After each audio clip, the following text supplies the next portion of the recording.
bonita que era, muy bonita Cuba. Había de todo allá. Estábamos como si estuviéramos en los Estados Unidos. Pero la vida en Cuba era mucho turismo, por ejemplo, había mucho turismo. Mucha gente iba a Cuba a pasear. Y la vida en Cuba era muy buena. Digamos, yo diría que a pesar de todas las dificultades que teníamos, por lo menos había independencia de poder hablar. Tú decías lo que te daba la gana y no había problema.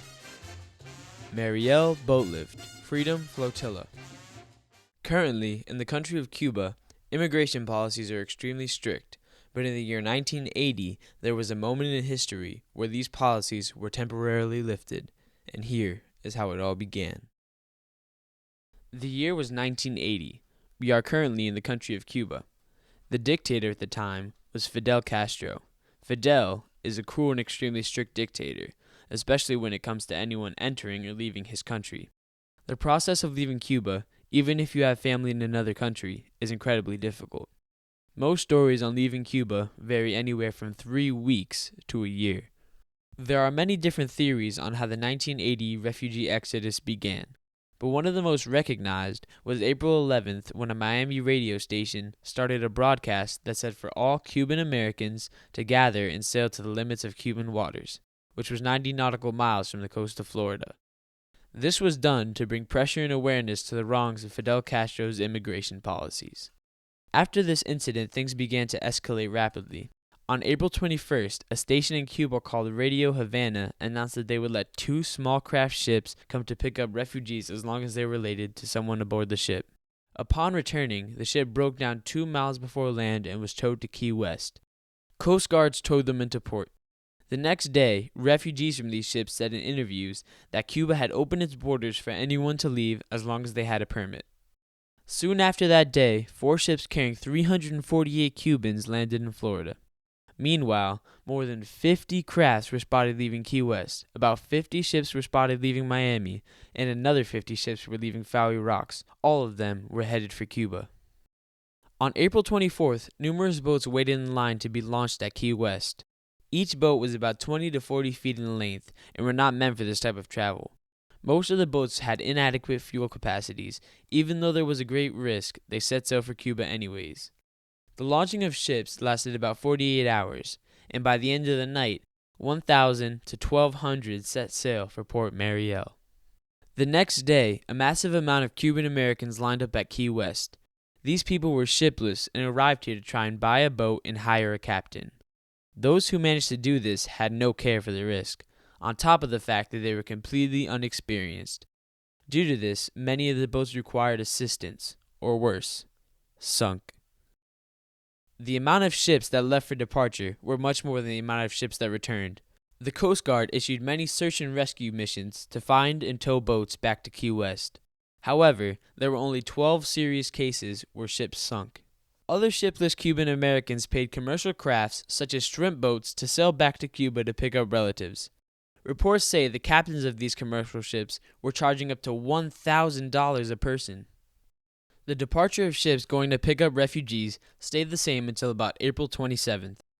There was a mini hurricane that passed through, which led to 22 life-threatening incidents in only 5 minutes. Fortunately, the storm passed by quick. Cutters, the naval ship used to tow small crafts, were able to respond an hour after the storm. The weather was a mere holdup in the amount of Cubans emigrating to America. By the 29th of April, the exodus was again in full operation. Though, as the number of ships waiting for departure began increasing, the amount of people returning was not. The time in which it took to be processed and leave was becoming a much harder and tedious process, partly because of the mass amount of lifts coming in to retrieve large amounts of people. But this problem came mostly from Cuba, causing many setbacks, saying that they would not allow boats to departure until money was wired over to Cuba. They were also overpricing ship supplies, making it more difficult for people to get what they needed to leave. Of the 188 boats that set sail for Cuba, 84 of these ships returned with no refugees. Besides these difficulties, the refugee exodus seemed to be running very smoothly. But on May 5th, an ocean-going tug named Cape Gull escorted the ship Dr. Daniels back to Key West. Dr. Daniels had 449 immigrants aboard the vessel, and only enough safety equipment for about 150 people. Right after, the boat Ingham had a 150-foot boat named Americas was to carry 900 passengers back to Key West. The following telex was then sent to Cuba. It stated that Cuba needed to depart in contravention of Safety of Life at Sea Convention, SOLAS 1960. In the telex, it also asked for Cuba to start documenting ship names and the amount of people aboard each ship. Cuba took this very lightly and still sent overloaded ships. The 7th District Coast Guard decided to have cutters on patrol to help escort refugees from overloaded ships on a 24-hour basis. Towards the middle of June, the amount of Cubans emigrating to America during the Mariel Boatlift began to trickle and eventually came to a stop. This was the end of one of the world's largest known immigrations in history. The total amount of boats used in the exodus tops off at 5,000 ships. The number of Cubans that emigrated was over 120,000 people. El gobierno de Cuba le puso muchos presos y mucha gente que no querían dentro de los botes. Y la gente traía a la familia con ellos y a sus maleantes o no traía a nadie. Entonces la gente no le quedó más remedio que traer a todo el mundo. Fidel Castro used the Mariel Boatlift to inflict harm directly on the United States. It was not until after the boatlift that the U.S. realized that Castro had released over 20,000 prisoners with the hope that they would find their way to America. The large number of prisoners involved in the exodus that were welcomed without thought by President Jimmy Carter allowed many dangerous criminals to gain freedom throughout the United States.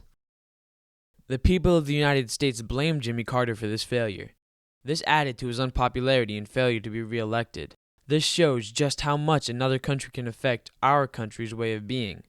Just from this one event, our immigration policies have become much more strict. It also affected our presidential election from what could have been a second term for Jimmy Carter. This turning point in history inflicted harm on the United States. Yet, this event taught us to be a safer country when it comes to knowing whom we are letting into freedom, and by knowing that other countries may affect some of our decisions. By Fidel Castro letting go of Cuban prisoners, it may have taught us a lesson, but it will forever leave a negative perception on immigrants to the people of the United States.